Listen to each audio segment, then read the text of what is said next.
Assalamualaikum warahmatullahi wabarakatuh. Syederalun, jika dihitung-hitung mungkin ada ribuan suku-suku yang tersebar di seluruh dunia. Indonesia sendiri mungkin punya puluhan di antaranya. Setiap suku punya ciri khas sendiri, entah itu adat istiadat atau juga bentuk fisiknya. Nah, membicarakan suku yang wanitanya sangat cantik, maka nama Uighur tak boleh dilewatkan. Sudah cukup lama para wanita Uighur bikin pria di seluruh dunia terkagum-kagum. Mereka bagaikan bola mutiara yang tersembunyi di balik karang-karang. Karena memang masih tak banyak yang tahu tentang fakta cantiknya wanita Uighur. Meskipun demikian, hidup suku Uighur tak serta-merta menyenangkan.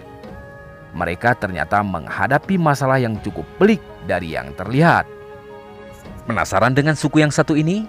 Sahabat Lensa Aceh semuanya, berikut ini ulasannya. Namun sebelumnya sukai dulu video ini, komen, dan berlangganan dengan channel ini.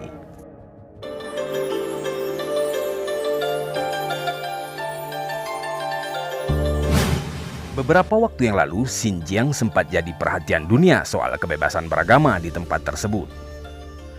Seperti yang diketahui, Uighur yang mendiami wilayah ini mayoritas beragama Muslim. Dan perlakuan pemerintah Cina ternyata sangat buruk terhadap hal tersebut. Ramadan yang lalu gencar diberitakan jika pemerintah Cina melarang Muslim Uighur untuk berpuasa. Hal ini pun menimbulkan kecaman dari berbagai pihak. Namun Cina berdalih jika hal tersebut hanya isu belaka yang dibesar-besarkan oleh media barat.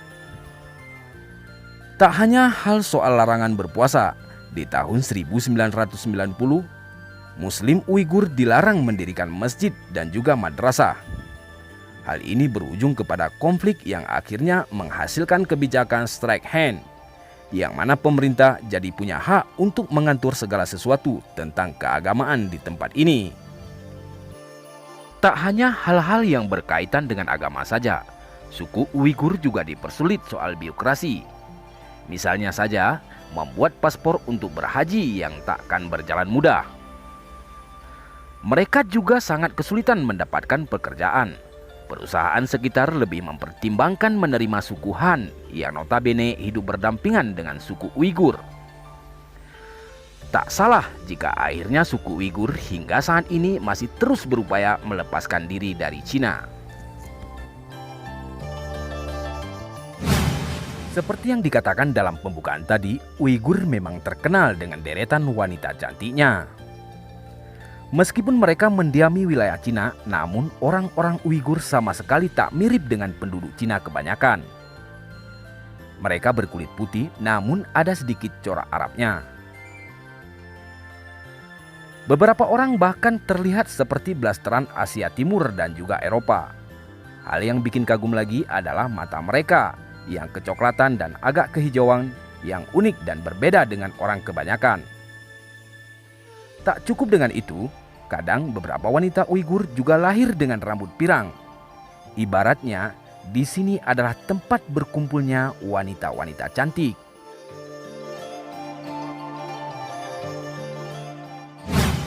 Suku Uighur saat ini mendiami sebuah wilayah Cina bernama Xinjiang. Lokasi ini berada di daerah paling utara dan barat negeri tirai bambu tersebut.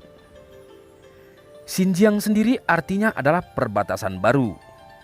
Secara administratif mereka memang berada dalam wilayah cakupan Republik Cina, walaupun dari kultur yang sangat lain. Di Xinjiang, suku Uighur menjadi mayoritas dan hidup berdampingan dengan suku-suku lain, misalnya suku Kazakh dan Han. Suku Uighur mungkin memang berKTP Cina, namun mereka sejatinya bukan orang Chinese.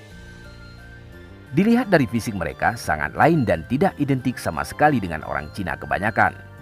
Orang-orang Uighur juga tidak begitu dekat dengan budaya Cina. Mereka punya perayaan sendiri yang tidak sama. Masalah agama juga demikian. Suku Uighur mayoritas memeluk agama Islam, berbeda dengan orang-orang Cina kebanyakan.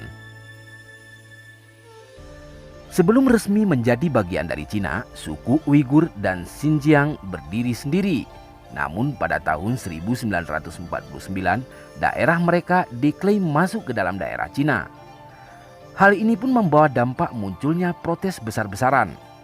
Namun akhirnya pada tahun 1955, Mao Zedong berhasil menyelesaikan ini. Lalu Uighur dan Xinjiang akhirnya resmi berada dalam cakupan Cina.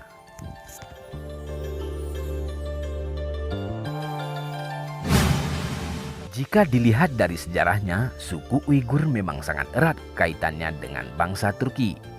Pasalnya, nenek moyang Uighur sendiri memang pecahan dari negara Muslim tersebut yang akhirnya mendiami wilayah Xinjiang dan kemudian diklaim sebagai bagian dari Cina. Jadi sangat tidak mengherankan jika dari fisik orang-orang Uighur memang agak identik dengan Turki. Mengenai perilaku Cina terhadap Muslim Uighur, pemerintah Turki juga sangat proaktif.